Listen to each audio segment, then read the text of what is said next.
Hi, I'm Nisha DeGaring, host of Good Things Utah, and I've been a longtime supporter of Todd's Belief Cast. I hope you find inspiration in the courageous stories shared by the amazing people Todd features on his show.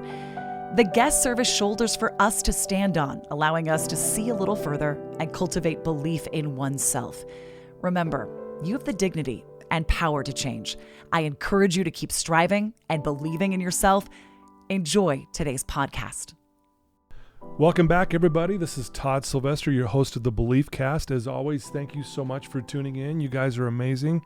Thank you for believing in me and believing in what we're doing here. We're making a huge difference.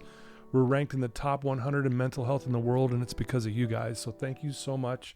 Thanks to my sponsors. Shout out to all of you guys for believing in this as well. I could not do this without your help. Today, you guys are in for a treat. I'm so excited for this interview here. At just 21 years old, Grace Laubenthal is living proof that your greatest trials can become the foundation of your purpose. After a life-altering accident at age 16, she made a powerful decision to not let the moment define her, but to let it shape who she would become.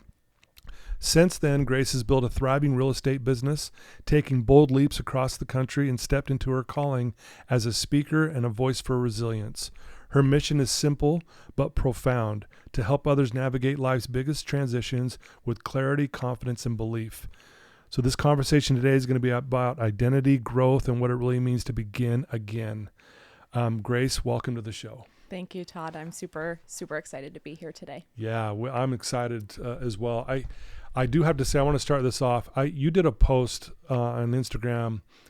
It's probably about 3 weeks ago, and it changed my day. It was, you had set the intent, and you were talking about, hey, I set the intent that today's going to be a great day. And you talked about, I love my life. I love myself, right? Yes. You remember this post that I'm talking about? Yes, I remember that post.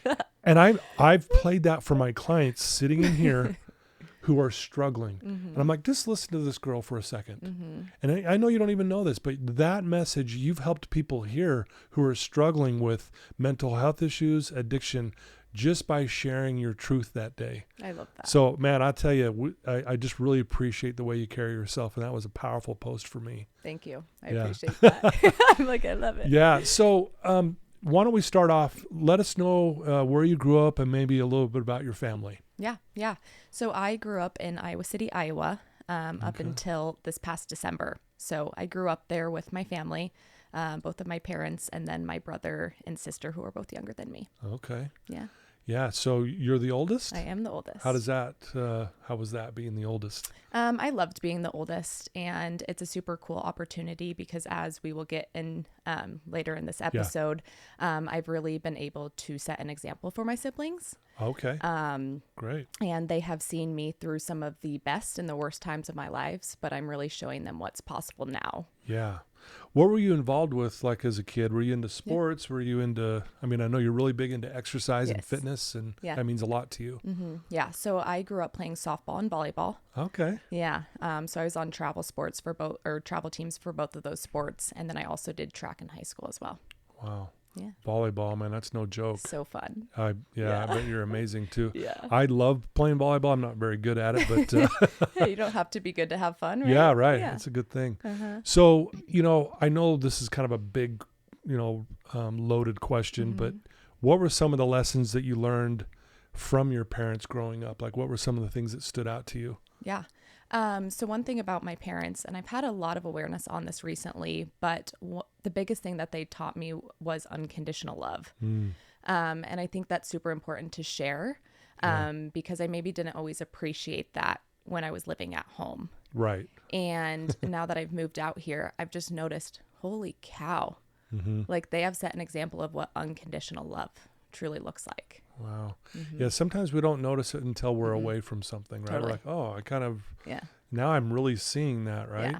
I think that's pretty typical for all of us, right?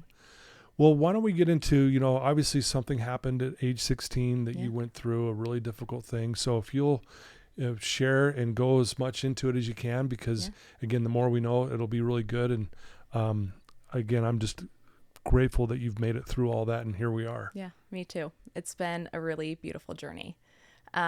So I'll just kind of jump into it. Okay.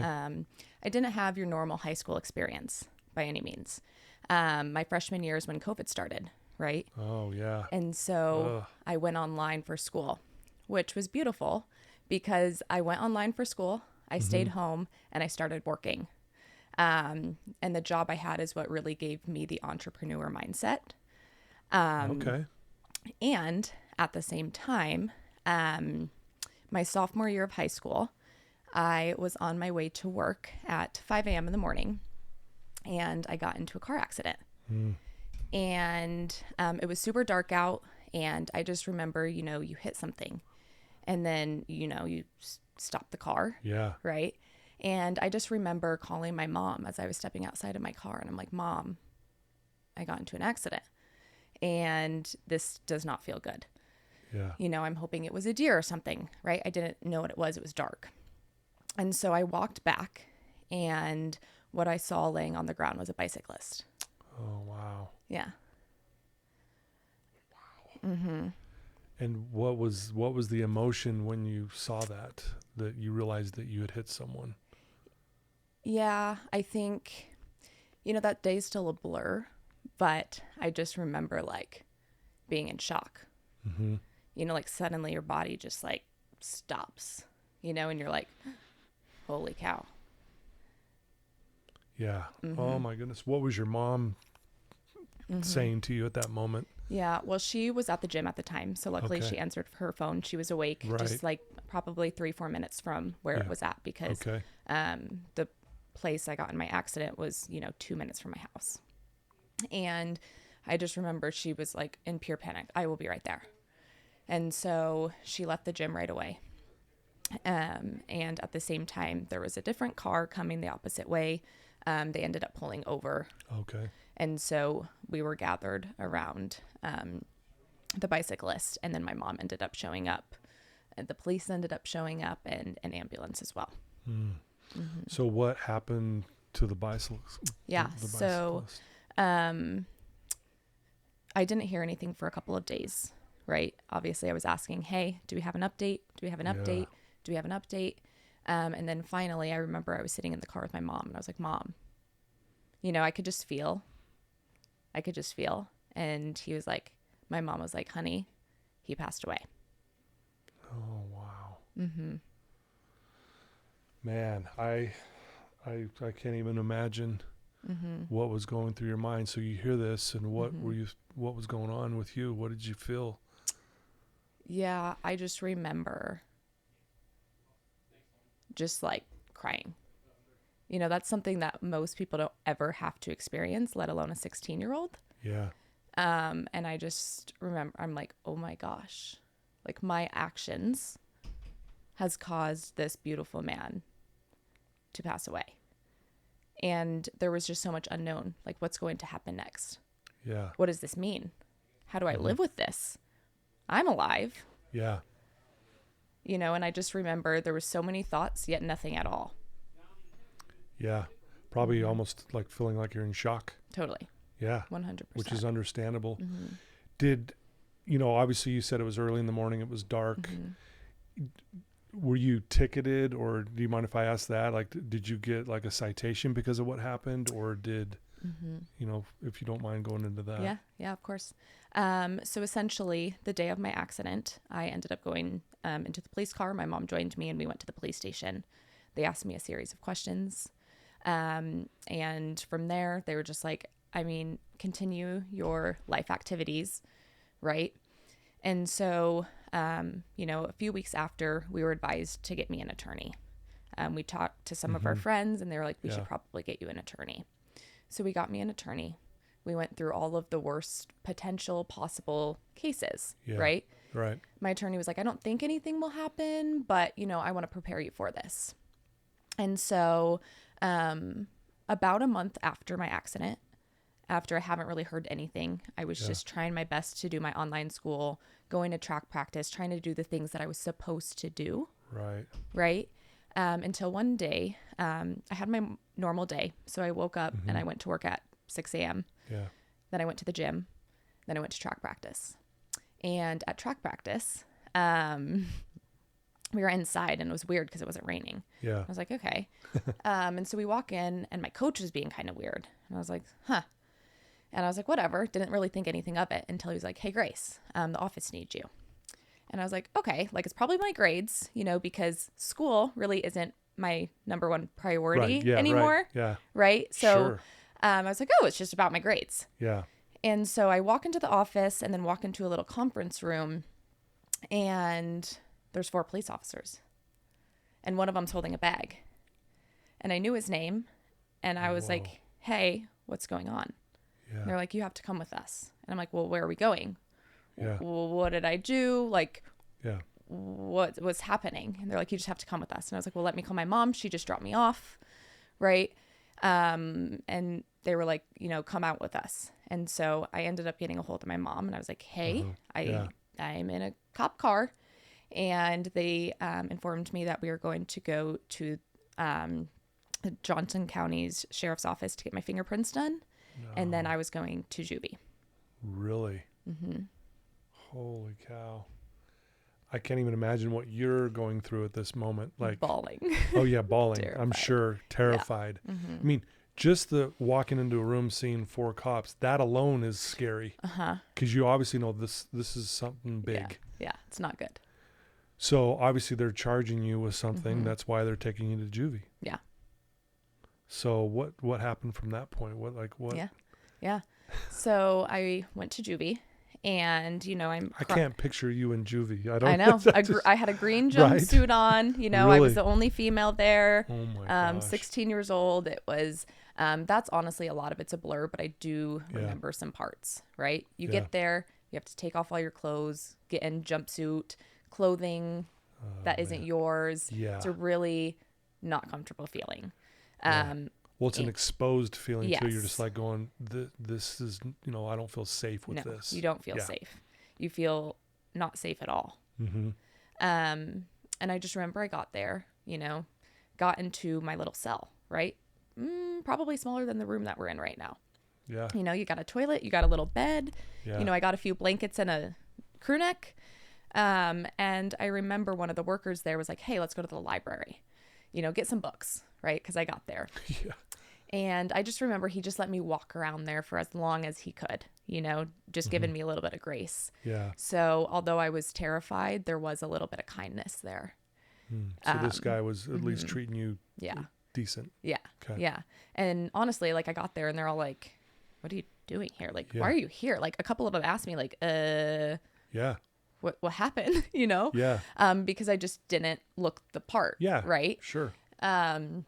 And then I remember, you know, they brought me some dinner and they're like, what do you want? Like this meal or this? And I was like, you know, one of them, I love mashed potatoes. I was like, I'll take the mashed potatoes, you know, that meal. Yeah. And he was like, well, you know, then he came back and he's like, well, I got you the meal that you asked for, but also an Uncrustable because I think the Uncrustable is better than that option. Yeah. So just a couple little like moments just of, you know, a teeny bit of joy and positivity. Yes. Yeah. But I ended up having to spend the night in juvie because it was after hours. Yeah. Wow. Yeah. Were you, I would imagine you're still probably emotional, probably, because you probably were in the cell that you were in alone. Alone, yeah. So at nighttime, here you are laying there going, here I am. Yeah. Staring at the walls. And probably still a lot of unknowns, right? A lot. Yeah. And that in itself would probably bring a lot of terror. Totally. Right? Yeah. I just had no idea because one of the worst cases that we talked about with my lawyer happened. Yeah. And at this point, I don't know what's going to happen because I didn't exactly know what my charges were. I didn't know when I'd be able to get out. I knew nothing. Yeah. And so you're just sitting in this room staring at a wall. You have a couple books and really you're just sitting there with your thoughts. Yeah. And just the emotions. Wow. Yeah. So how long did you end up staying in there? Yeah. So I ended up staying, so I stayed in like this front room. That's where I spent the night. Okay. And then the next morning they moved me to, I believe, what's called the OPOD. So that's what happens when you get there. Yeah. You have like classes, you watch videos, and you just sit in a different room essentially. Yeah. And I was there that morning. And then I remember someone coming in. It was probably like 2 p.m. ish. And I remember someone coming in and I was like, oh, like, can I leave? And they're like, no. And they had a piece of paper. And on this piece of paper, they were like, this is giving authorization to give your phone to your parents. And at that moment, I knew that everyone in our community had found out. I just had a gut feeling that everyone knows about my accident. Was it a small community you lived in, or small-ish? Okay. But I would say I was pretty well known growing up. Yeah. And, you know, well, you played sports and stuff. Everyone, you know, that usually gives you a name out there. Yeah, it does. It does. Yeah. And so I knew in that moment, I was like, oh no, everyone knows. How soon after the accident were you in juvie? Was it a couple weeks later? Was it the next day? Was it a few days later? It was about a month. About a month later. Okay. So again, probably a total surprise because you weren't expecting any of that. 100%. Jeez. Yeah. It was really out of nowhere. You know, I knew something was going to happen, but did I think I would be picked up from school in a cop car and go to juvie? No. Yeah. Right. I actually used to work at the Salt Lake Youth Detention. Really? I was a counselor there, Cool. for 2 years. No way. And so I know what it's like when someone comes in for the first time, like right off the street, not knowing maybe what they've gone through, but you see the distraught in these kids' faces. It's fear. And the fear. And I'll tell you, the food was horrible. Totally. I mean, horrible. Uncrustable would be the way. It really is. So thankfully, but I'm just going back to all these memories as you're saying this about seeing these young kids coming in who, you know, it was either an accident or they made a mistake or they did something when they were high or whatever. Right.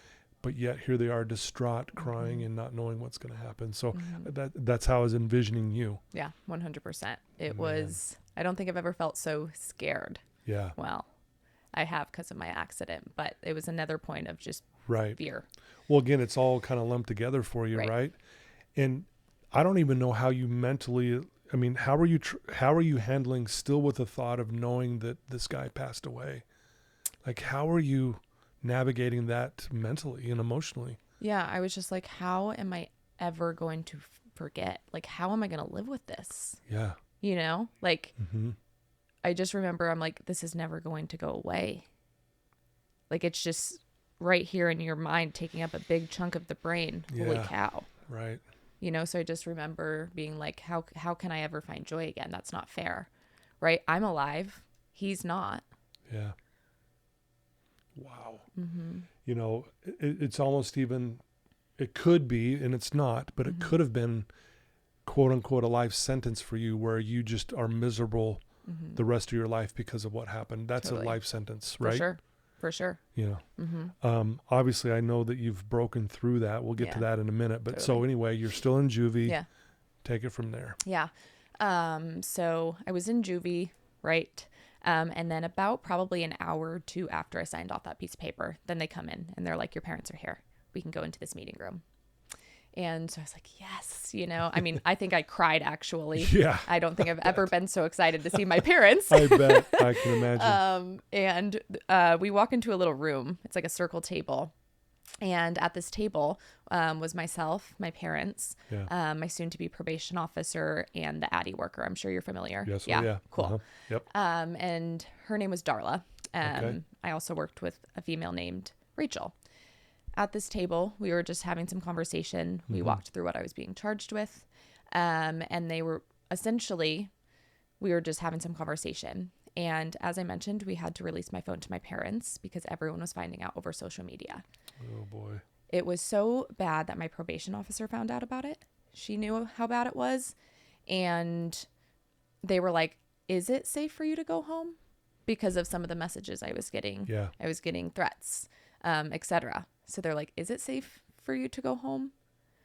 And I remember after some conversation, we decided it was in my best interest to go home, to be with my family, you know, to do the online schooling, right? To just be home.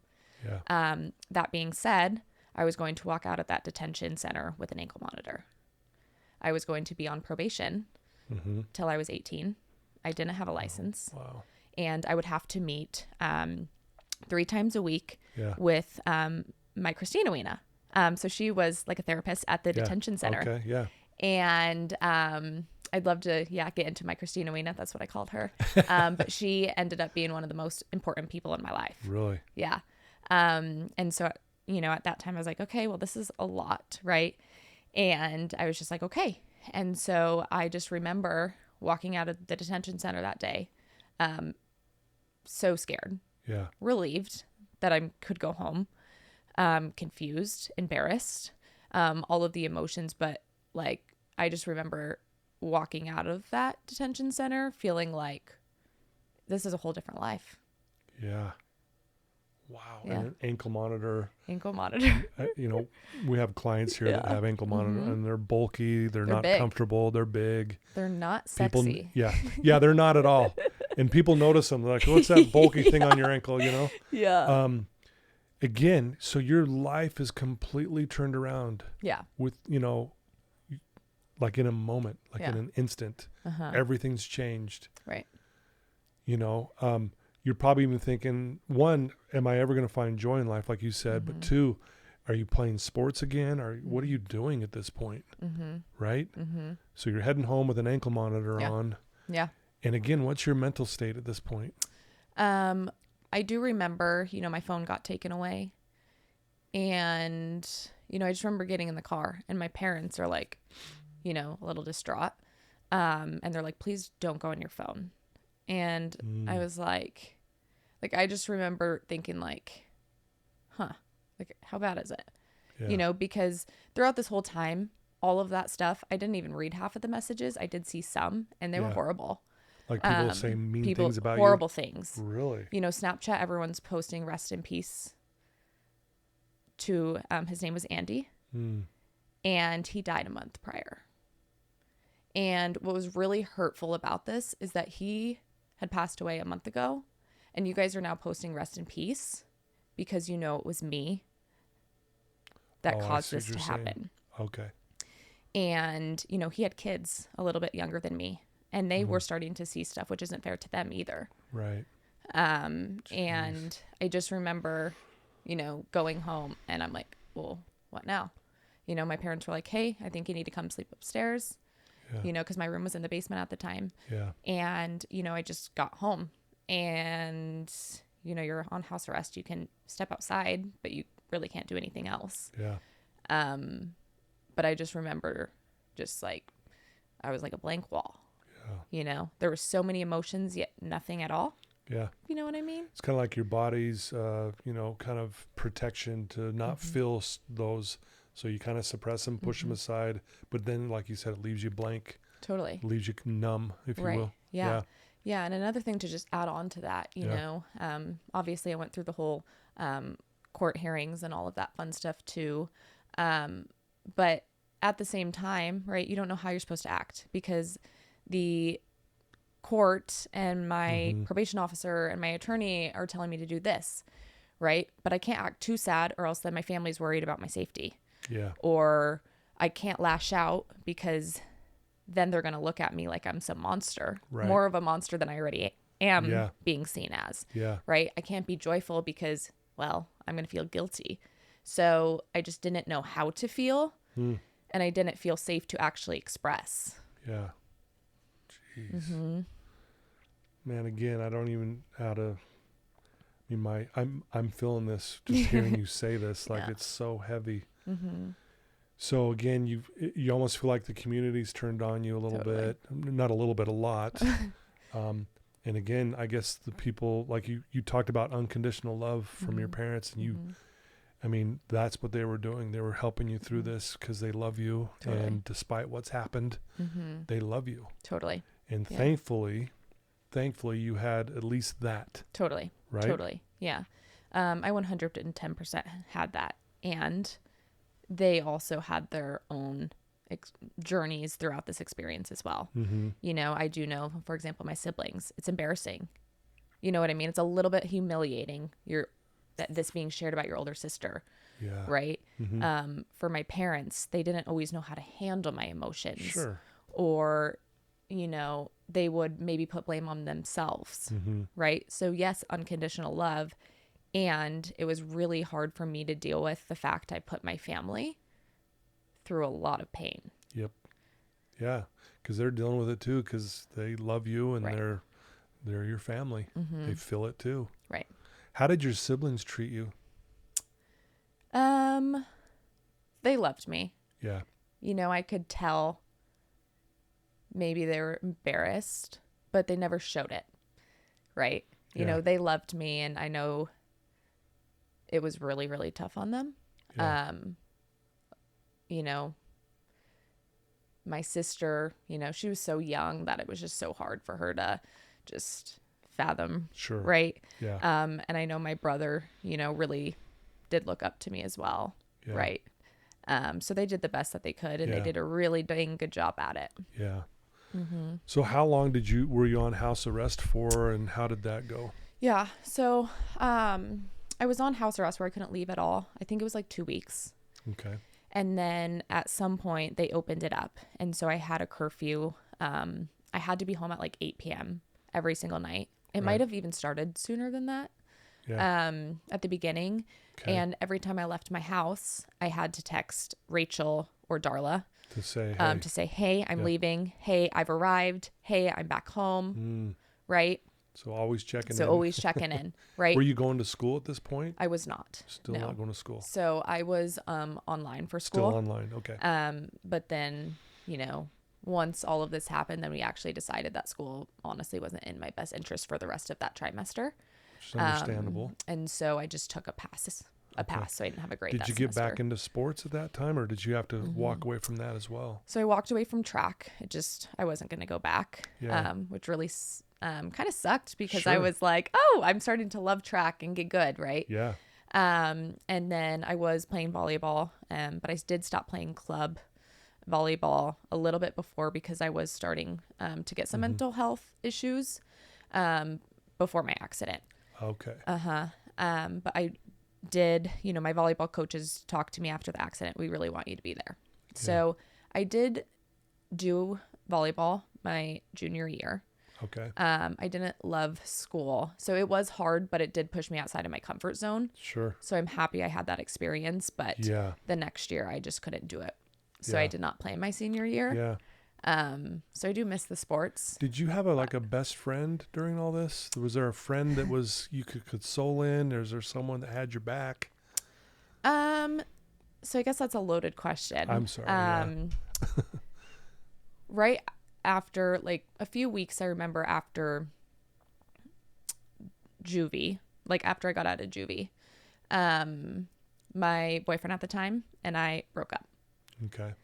And we were very, very close. Our families were friends. And I remember like the day that I went over to his house, the day that I left was, again, another worst day of my life because I was like, holy cow, I just lost my person. Yeah. And so For sure, yeah. That was really, really tough. And he was really my support system. So I didn't at that time really have a good best friend at that time. Okay. It was really like, I truly felt like it was me against the world. Like I was like, I've got me. Like I know I have a family, but at the end of the day, like I've got me. But I remember after we broke up, my Christina Weena and I, because we met 3 times a week, her and I ended up driving around for like 6 hours that entire afternoon. And we just talked. We got a coffee. We just drove around for 6 hours. And just had a in-depth conversation. Yeah. Just cried, Yeah. talked, maybe laughed a little bit. Yeah. But, you know, if it wasn't for her, I don't know how that rest of that day really would have gone. Yeah. But throughout the summer, I did meet some of amazing friends. Yeah. I remember at the gym one day, this girl, her name's Madison, came up to me and she's like, hey, can we work out together sometime? I had an ankle monitor, right? You can see it through my leggings. Right. And I was like, are you sure? But I just remember being like, yeah. And so we ended up hanging out. Yeah. And then she was dating, his name's Jack at the time. Uh-huh. We became a little trio. We called ourselves the Three Musketeers.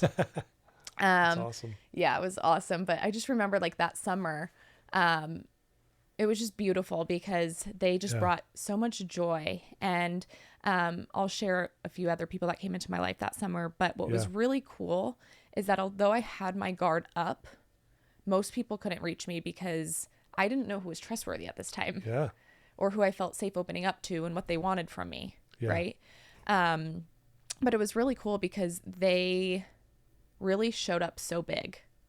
They would come to me. I didn't have a car. I had a curfew of 8 p.m. They would come to me. Right. they would just show up so big and be there if I want to take a moment to express my heartfelt gratitude to the incredible sponsors of the BeliefCast podcast. First, Craig from Craig Swap and Associates.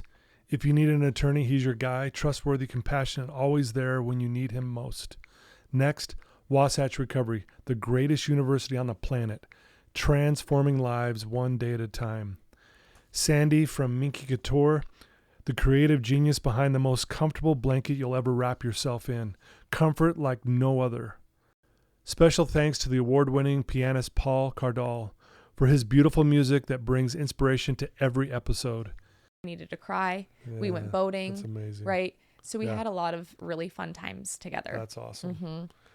Well, and shout out to Madison for having the guts to walk up to you and just randomly say, hey, and maybe she noticed that you needed someone. Yeah, totally. And she felt that and said, hey, let's work out together and let's create a friendship. That's amazing. Yeah. Yeah. It's awesome. We need more Madisons in our life, right? We do need more Madisons. That's so cool. Yeah. I love that. And then another night I was praying because I was like, there is no way God is real. It's like, if God is real, why is this happening? Yeah. Right. I'm like, do you see me? And so I remember one night, I have two stories, but one, I was praying and I was like, God, if you are real, send me a friend. I was like, I just need a friend. And my accident happened in April. And the month before, in March, I was on spring break in Mexico with my family. And I met my friend Ashton there. She saw me by the pool and she's like, hey, come play volleyball with us. And so and you're like, I can play volleyball. Yeah, I was like, I can play volleyball. Let's do it. Yeah. And so, we ended up just really hitting it off. We were just each other's vibe for sure. Yeah. And then we exchanged Instagram and, phone or Instagram and Snapchat. Yeah. Right. And, we were chatting. Then all of a sudden, once my page is deleted, once we took down all of my social media pages, she's like, where the heck is Grace? And so she actually ended up reaching out to my ex-boyfriend who I wasn't with anymore. And it's like, hey, do you have Grace's number? Like, what happened? Right. And so the morning after I prayed to God, I wake up from a text from Ashton saying, Grace, it's Ashton. No way. Yeah. That's and amazing. I was like, oh. You're like, well, thank you. Gosh, thank Right? you. Thank you. Wow. Yeah. That's amazing. Dang. Yeah. So did that help confirm to you that there is a higher power, a God that's really looking over what you're going through? Totally. Okay. It totally did. Yeah. And it was really beautiful because after that experience, I tested it again. And I was like, it's like, maybe a few weeks after, I was like, God, are you really real? I'm like, oh, and I just remember I was like, okay, if you're real again, send a cardinal. And the next morning I'm sitting on my patio with my mom, my sister, my Christina Weena, and my little Leo. I started babysitting him that summer and oh my gosh, is the most special thing to me. Yeah. But we were all outside of my patio. And all of a sudden in my backyard, there were two trees, there's a lot of trees and I see two cardinals. And I was like, You didn't get just one, you got two. I didn't get one. I got two. And then you're like, there it is again. There we go. Wow. Yeah. Yeah. Do you feel like that helped? I mean, obviously you're going through a lot of emotional stress and pain, mental stress and pain. I mean, all the above, right? Right. Was it moments like that where you're feeling like, okay, this is helping me get through this? Yeah. I think it really just gave me confirmation, like, there's more. Okay. There's more to this world than what's happening now. Yeah. Okay. I was like, I am safe. I just have to just go inside and tune into it. Yeah. Wow. So you make it through high school, eventually, right? Yep. Eventually. And how long did it take you to feel like, okay, this pain now I'm going to flip it into purpose and it's going to help propel me forward? When did you have that kind of a aha moment, I guess, or was it a gradual thing? Or Yeah, so that's a great question. After I graduated high school, I went to a community college. I was going to go to school for nursing. Okay. And so I moved into my own apartment, which was awesome. I was there for a little bit, and then all of a sudden it was September. It was 7 a.m. My mom was knocking on my door at 7 a.m. with a box of tissues. Box of tissues. And I was like, hi? You know, I was like, what's going on? Yeah. And she's like, hey, honey, come sit down. And so we sat on my couch and she's like, Grace, she starts crying. And she's like, your Christina Weena died. Wow. Mm-hmm. Yeah. It was the last thing you wanted to hear. Mm-hmm. Was it something tragic or was it okay? You Yeah. don't have to go into those details. I was just curious if it was sudden Mm-hmm. or did you know it was going to happen? But okay. It was sudden. However, she stopped into my work a few weeks before because she was going to Jamaica with her husband. That's where she passed away. Oh, okay. But she stopped into my work before. And like a couple weeks before that, she tripped over something and fell and her face was all purple. And so she was doing treatment above the place where I work. So treatment to like help with that. Right. But she came down with her face like that. So I didn't even recognize her at first. And Christina wouldn't have done that. Right. And so it was just, I think, one of those, you know, I don't even know how you would describe it. Just the universe, right, speaking to her. And so she came down and stopped by my work that day just to say hi. Yeah. Gave her the biggest hug. And that was the last time that I saw her. Wow. I'm sorry to hear that. Yeah. So that was just a few years ago, right? Mm-hmm. Wow. Yeah. And then a few weeks later, I actually got asked to speak at her funeral. Which is an honor, but at the same time, very hard. Totally. Because it's an emotional thing. It really is. Yeah. Yeah. Yeah.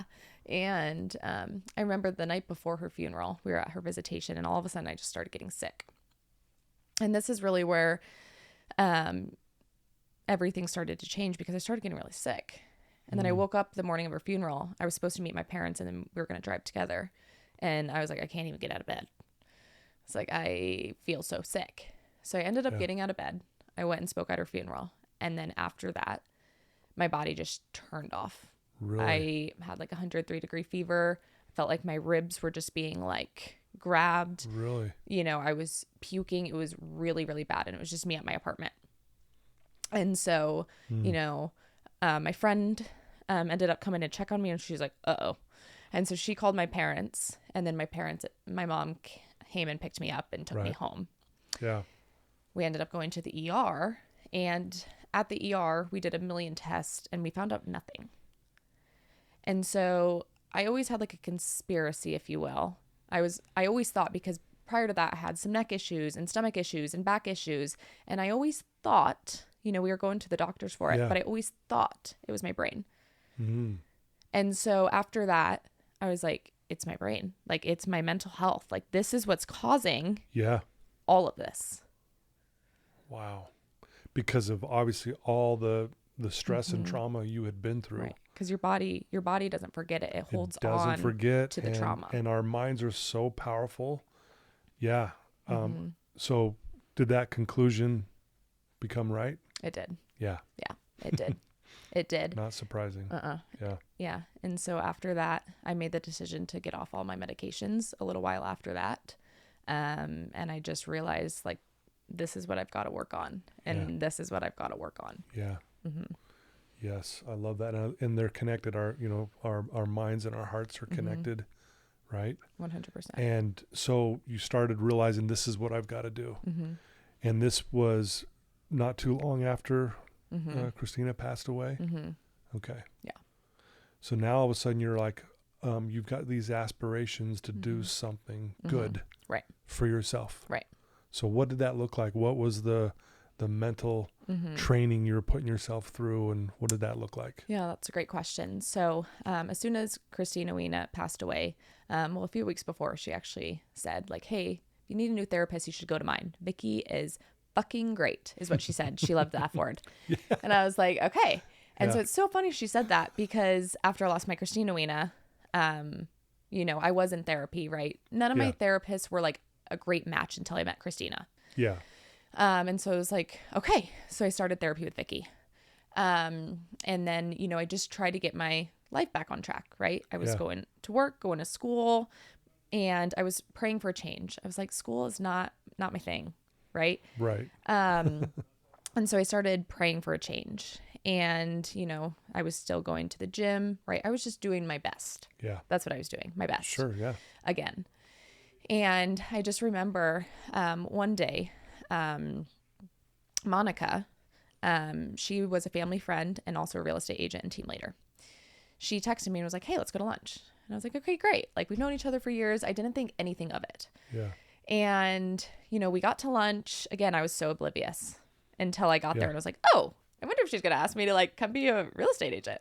And so we just sat down at lunch, and she's like, Grace, she's like, how, like, you know, we just caught up, and she's like, how much money do you want to make next year? And I was like, well, you know, 6 figures would be great. Yeah. Right. She's like, okay, cool. You should come do real estate with me. And I was like, okay. You know, I was like, I was like, when can I start? Right. And she's like, Monday. I was like, cool. I was like, I'll sign up for my tests. You know, I'll sign up for the classes this weekend. Yeah. And so I ended up dropping out of school and quitting both of my jobs. And I just went all into real estate. Dang. It's a big leap. Yeah. Wow. Well, so obviously you went full force into that, and you've been doing that since. Yeah. Right? So did you feel like you had a knack for it as you were going through the training and this and that? Did you feel like this really is my calling right now? Yeah. Did you feel like that? Yeah. I felt excited because I was like, wow, this is the first time in years that I actually get to work towards something. Yeah. I'm not just trying to catch up and heal. Oh, right. Right. I'm like, I get to, like, work towards something Yeah. and do something for myself. Yeah. Instead of feeling like, again, like healing from what happened and constantly having that brought up over and over and reminders. And Right. That's exhausting, right? It is. It's exhausting. Yeah. And at the same time, though, props to you. You're getting help. You're seeking help, and you're getting it, and you're putting in some work, which is really cool. Yeah.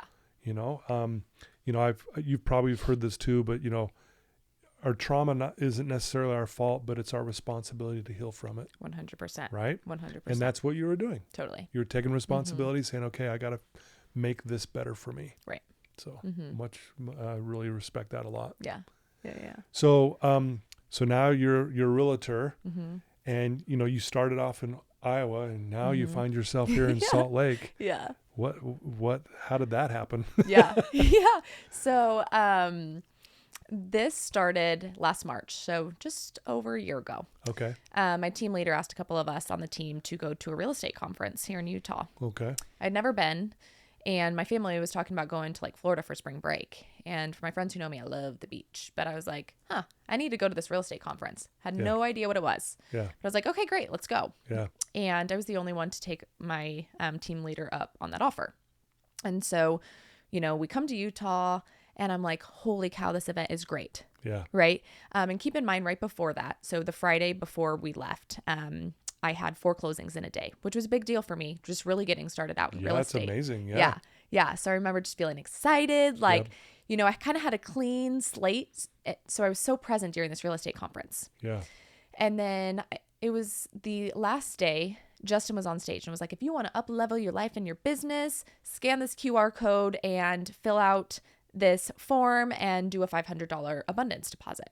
So I'm like, okay, great. And then pick up this envelope once we're out of the session today. Yeah. So I go and pick up the envelope.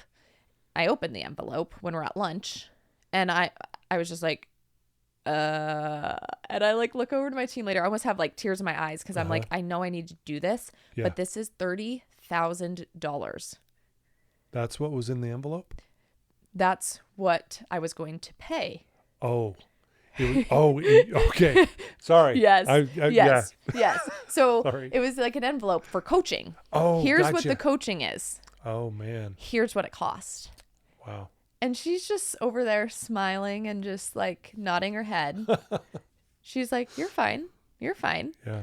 And so then we go to, I forget where the happy hour was at, but it was at some hotel, I think.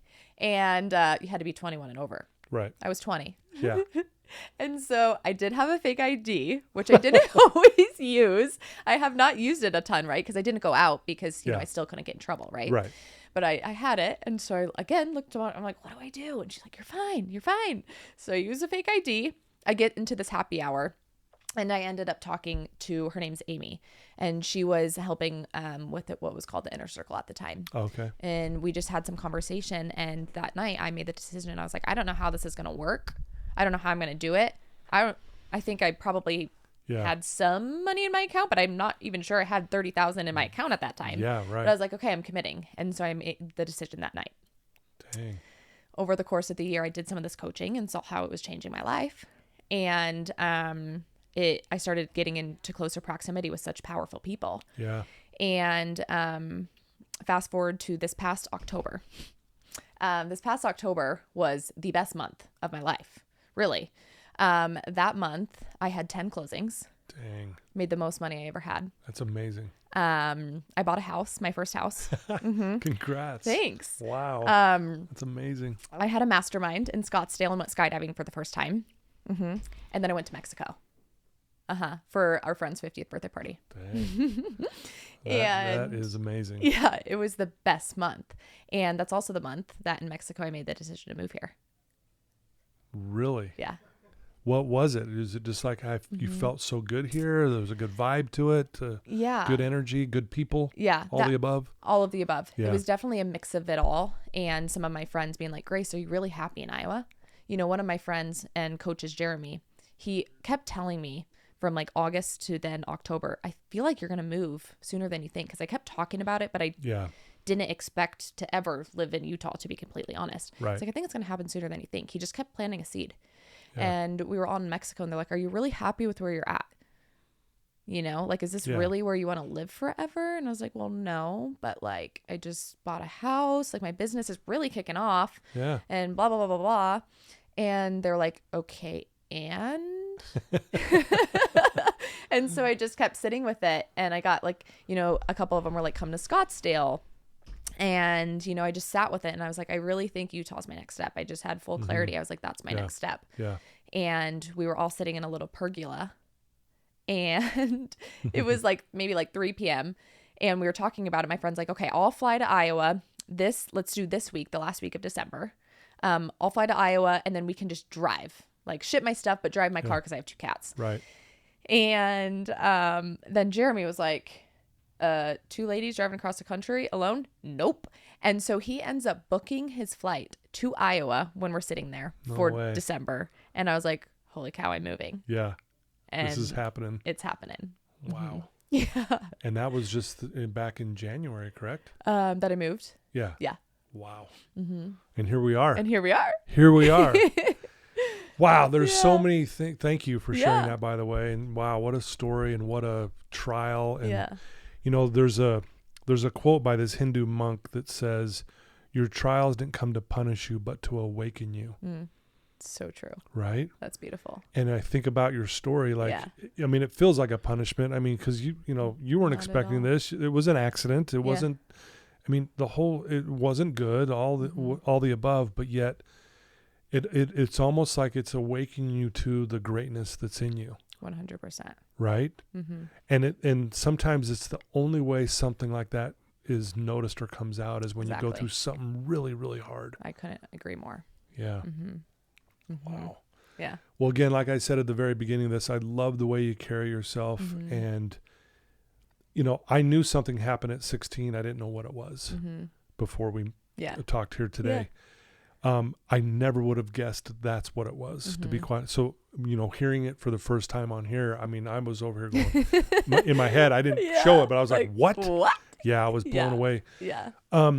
You obviously seem like you're doing so much better. I mean, like when I mentioned that post about how you set your intent, like you even said it, I love my life. I love myself. That's an indication to me that you've healed from what happened. Is that accurate? It is. Yeah. It's really cool because I actually shared my story with my friend this past weekend and she gave me some feedback last night when we were FaceTiming and she's like, hey, I didn't really have the words for it at the time, but what was really cool is how detached you were when you were sharing your story. And I sat with that and I'm like, you're right. That isn't my identity anymore. It's not. Mm-hmm. Yeah. No, you're a powerhouse. Seriously, like truly are. And I love these type of stories because it proves to everyone listening right now that despite maybe a hard thing you're going through, that there is light at the end of the tunnel. 100%. It may not feel like that. I mean, Right. here you are locked up in juvie going, what is going on? Right. What's next? Is this my life? Ankle monitor, have to, don't go to school. You step away from sports and your life completely got turned upside down, feeling like you were alone for a while. But again, this is why I do this podcast. I think people are astonishing. Right. I mean, right? Wouldn't you agree? Totally. Because then what does that mean about you? Right. You're astonishing. I am astonishing. You really are. Yeah. And I think that's how you show up to life. That you believe that. And and that's the vibe I get from you. Yeah. Yeah. Wow. I have a question I always ask on my show, and it's this one. If there's someone tuning into this episode right now, listening to your voice, and they are in a dark place, and they are stuck, and they're struggling, and they're feeling, despair in their life and depression, what would you tell that person right now? Yeah, I'm like getting emotional, right? Because there's so much you want to say. But one thing I guess I would say is that there truly is light at the end of the tunnel, and you just have to want it. And how you look at the situation and how you carry yourself in the situation, regardless of the emotions, regardless of what people are saying, but the way you look at the situation is really what's going to move you forward. Right. Positively or negatively. I chose to look at it in a positive manner. This is happening for me. I tell people all the time, I wouldn't change this for the world. Like, I would choose to go through this again. I'm not saying I want to go through it again twice in my life. Yeah, for sure. Yeah. But I would choose to go through this again. Wow. Well, I smiled when you said that because you're speaking my language. I believe that life does happen for us. I really do. And when you even go back into your story, like all of that led to this moment right now. Right. Here we are. We talked about that. It's beautiful. Like, what are the odds that you and I are sitting here talking? Right? The odds are slim to none. Seriously. But had you not gone through what you went through, you wouldn't be sitting here. Right. And I look at my life. Had I not gone through what I went through, I wouldn't be sitting here. Exactly. So like, I'm grateful that it led to this moment. 100%. Right? 100%. And it's hard to see that though, guys, when you're in the middle of it. It really is hard to see. When you are in the thick of it. It really is. And that's why hopefully you got someone in your parents, unconditional love. You had the Madison reach out to you. Was it Ashton? These God moments, the cardinals in the trees, these God shots, if you will. Yeah. To wake you up and go, oh, wow, okay. There is someone that cares about me 100%. despite where I'm at. Exactly. Lifting weights with an ankle monitor on going, what's that on her ankle? Yeah. That's a big bracelet, right? Yeah. That was an experience. Wow. Thank you for sharing that. That's so powerful. I know, I want to ask one more. I just thought of this because I think it's important. I know exercise is important. We all understand that. Common sense says, yes, it's good to move our bodies. Right. And I know that means a lot to you. It does. How does that affect your mental health? Yeah. So the gym was actually my escape throughout my entire healing journey, really. Yeah. And, when I was on probation, right, I spent hours at the gym. Yeah. Right. Because it made me feel good. It made me look good. It just felt like it was something that I could do for myself and my health. Right. Yeah. I was in control over that. You were in control of it. Yep. I love that. And it's been something that I've continued to do ever since. And, even, throughout, it's been, over 7 years since I've started working out. Right. Yeah. And it's been super cool to see how it's changed. Like, for example, I'm now doing yoga. Right. Yeah. I'm taking care of my soul, my body, and I've become a lot more aware of, how my body feels in doing things that are now fueling it, not necessarily destroying it. Yeah. Wow. Well said. Yeah. Beautifully said.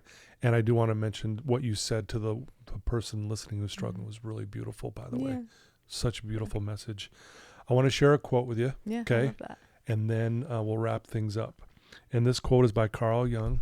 And I want to see what you think of this quote. It's kind of a long one, but I thought of you when I read this. I love that. Yeah. The world is full of people suffering from the effects of their own unloved life.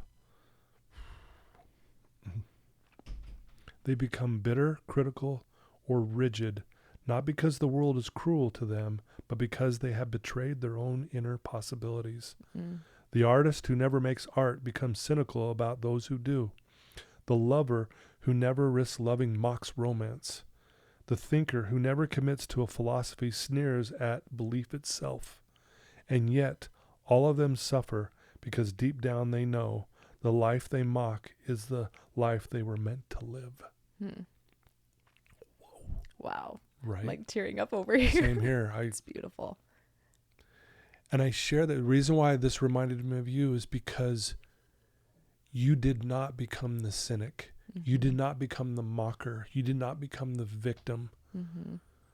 That's what really stood out to me about you. And that's why I wanted you on the show.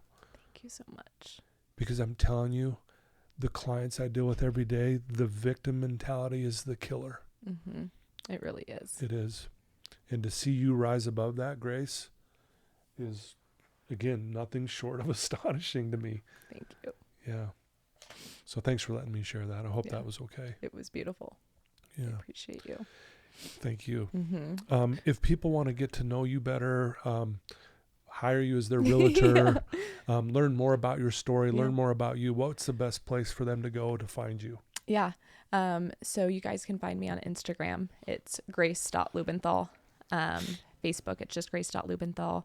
And I just started my website actually this past weekend. Yes. So it is live. I did publish it, but it's a work in progress. Yes. But you can also reach out to me there as well. It's like refurnishing a house, right? You're like, okay, I got to put something here. Yeah.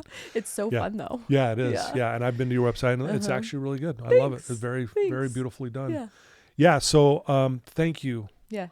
For being on my show. Thank you for asking me. You bet. And thanks for being vulnerable with the story, because it's heavy. It's heavy stuff. It is. But this is why I do this, because there's people listening right now that needed that story from you, Grace, and it's going to save their life. 100%. Yeah, right? So thank you so much for who you are, how you live, and for being a light in this dark world sometimes for all of us. Thank you. Yeah. Thank you. You bet. And thank you for just hosting such a beautiful podcast. Thank you. I know I told you I've listened to about 10 in the last 3 days, and you having this platform is changing so many people's lives. And thank you for doing what you do and being a beautiful human as well. Thank you. You just made my day. Well, there you go, folks. Grace Laubenthal. She's an amazing woman. I think people are astonishing, guys. You hear me say this a lot, and I don't say it lightly. It is the truth. And she is living proof that even if something really bad happens in your life, you can get through it. And so if you find yourself in that space, these words will, hopefully soften up your heart and give you that hope that you need to work through that. If you have a loved one who's struggling, send them a link to this episode. Let them listen to Grace. And the name is very fitting, by the way, Grace. Totally. I know. It's so fitting. It really is. It's beautiful. So I'll put your links on the show notes. They can click right to it. Thanks to my sponsors again. Without you, I wouldn't be able to do this. I love you guys so much. Until next time, everyone, take care.